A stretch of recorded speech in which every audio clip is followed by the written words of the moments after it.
के महकूम मां को बि छुटो वो ईअं सम्झो ॼण मुंहिंजी गर्दन हल्की थी कंहिं वक़्तु बि मुंहिंजे काट जा जे हथ लॻिया भले हू मूंखे ॾे केॾो बि घुटो पर मूं ईअं सम्झो ॼण मुंहिंजी गर्दन हल्की थी।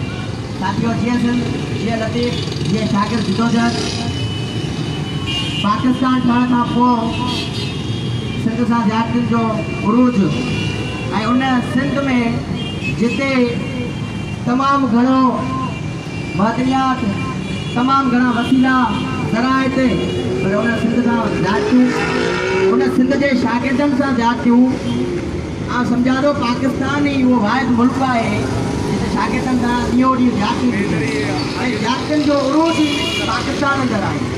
ॿियनि मुल्कनि में तव्हां ॾिसंदा शागिर्दनि खे एतिरो त रिलीफ आहे तमामु घणो उन्हनि खे स्कॉलरशिपूं मिलंदियूं उन्हनि खे बाक़ाइदा सहूलियतूं मिलंदियूं ब्रेंडेड तइलीम मिलंदी हर लिहाज़ खां बाक़ाइदे उन्हनि जी सहूलियत हूंदी पर पाकिस्तान जेको असांजो प्यारो मुल्क आहे उन में शागिर्दनि सां ई ज़ुल्म हूंदो उन में हासिलनि जो मसइलो हूंदो यूनिवर्सिटी में फीसनि जो मसइलो हूंदो पोइ शागिर्द रोडनि ते न हूंदा ॿियो छा हूंदो।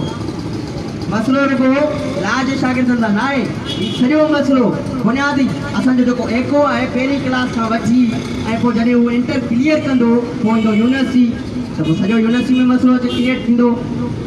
हीअ जेका फीसियूं वधायूं आहियूं उन तमामु घणो शदीद तमामु घणो वॾो मसइलो आहे। इन मसइले खे शागिर्द जेके असांजा वेठा आहिनि उहे घटि न सम्झनि इन जिदोजहद जो हिसो बणिजो तमामु वॾी जिदोजहद आहे अणांगी जिदोजहद आहे। हीअ जेके पैरामेडिकल स्टाफ हुयो ऐं ॿियो जेको PMC वारो मसइलो हुयो ऐं ॿियो हीअ जेको सिंध में जेको डोमिसाइल वारो मसइलो आहे उहो त तमामु वॾो इशू आहे। इन इशू खे बि खणो ऐं जेको फीसियुनि वारो मसइलो आहे इन खे बि खणो। पाण इहो था चऊं त सिंध अंदरि जेके तइलीमी इदारा आहिनि उन्हनि खे तव्हां छो था ईअं कयो छो करप्शन जे वर चाढ़े छॾियो आहे। जेके VC अचनि था रुगो पंहिंजे पेट भरण में पूरा आहिनि जेके कॉलेजनि में प्रिंसिपल वेठा आहिनि उहे बि पंहिंजे पेट भरण में पूरा आहिनि।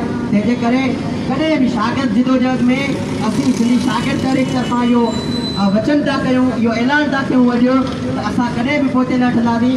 हर उन शागिर्द सां जंहिंसां ज़ुल्म थींदो सिंधी शागिर्द तहरीक ऐं ॿी जेके तंज़ीमूं हूंदियूं उहे रोडनि ते हूंदियूं रस्तनि ते हूंदियूं असीं इहो ऐद था कयूं त अचो पंहिंजी जिदोजहद में हिसो वठो।